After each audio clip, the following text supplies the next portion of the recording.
They say let go and let God, but they also say God helps those who help themselves.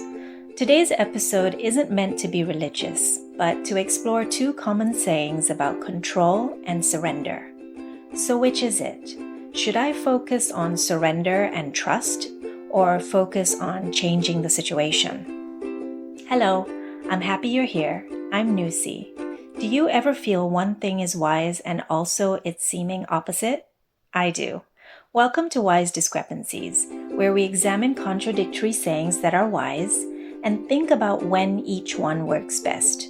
Because at the end of the day, we're all just trying to be as wise as we can. And sometimes wisdom doesn't come from choosing one truth, but from learning how to hold two or a few. Let go and let God is a phrase of surrender. It says, stop trying to control everything. Acknowledge that so much is unknown to us, regardless of the work we do. Trust that even though I'll never know everything, I can handle what I'm faced with. It's wise when over-efforting leads to burnout, when our plans aren't working, and especially when life is in chaos. It's also a deep spiritual practice to open our hands, release control, and let grace guide us. And what's grace? As theologian Paul Tillich put it, grace is the acceptance of that which is unacceptable. Acceptance doesn't mean approval. It means presence, which is the opposite of avoidance. And the strange thing about presence is that it softens our resistance to whatever we happen to be facing. Acceptance clears the way for surrender, not as a giving up, but as a deep letting go of struggle. It's being sober as we walk through life. And perhaps the more present we are, the more we start to trust ourselves. As mindfulness teacher Thich Nhat Hanh once said, you must trust yourself. You must trust your ability to understand what is happening. But then there's the saying, God helps those who help themselves. This one urges action. It says, don't wait around for miracles. Don't confuse surrender with passivity. Do what you can. Take initiative. Move your feet, and then surrender what's left.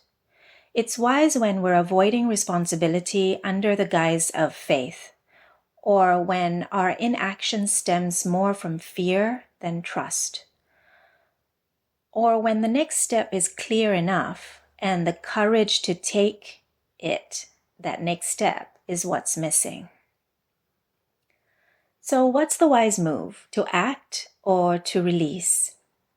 Maybe the key is knowing the difference between what is ours to do and what isn't. There's a reason the Serenity Prayer has touched so many lives, for religious and non-religious people alike. God grant me the serenity to accept the things I cannot change, courage to change the things I can, and wisdom to know the difference. It's not one or the other. It's learning the rhythm between both. We plant the seed, but we don't force the sprout. We can't. We knock on the door, but we can't make someone answer. As one folk saying goes, God steers a moving ship, meaning direction comes more easily once we're in motion, once we do our part.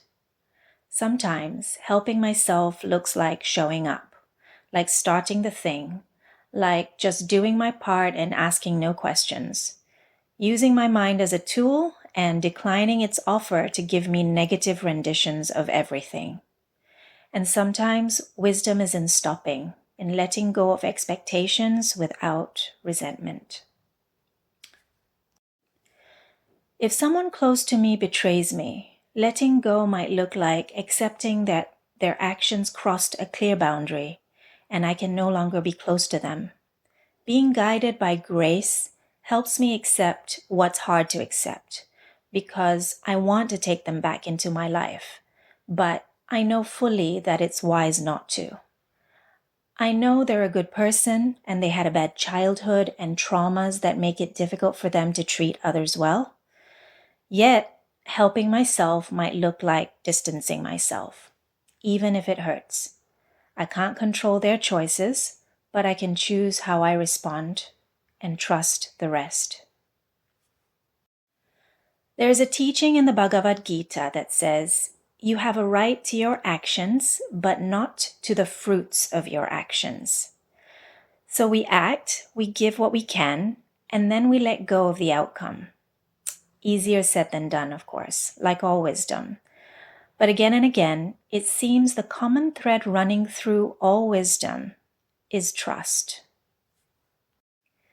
As spiritual teacher Ram Dass once said, the next message you need is always right where you are. That message might come through stillness or movement, through action or surrender. Trust lets us recognize it, whatever form it takes. So what about you? Is this a moment to act or a moment to let go? If this helped you pause, reflect, or breathe a little deeper, subscribe to Wise Discrepancies, because we're all just trying to be as wise as we can, and sometimes wisdom doesn't come from finding one truth, but from learning how to hold two or a few. If there's a pair of contradictory sayings you'd like me to explore in a future episode, drop it in the comments, please. I'd love to hear what wisdom you're wrestling with. Here's a mantra to take with you. I trust myself, I do my part, and trust the rest. Thanks for listening. Until next time.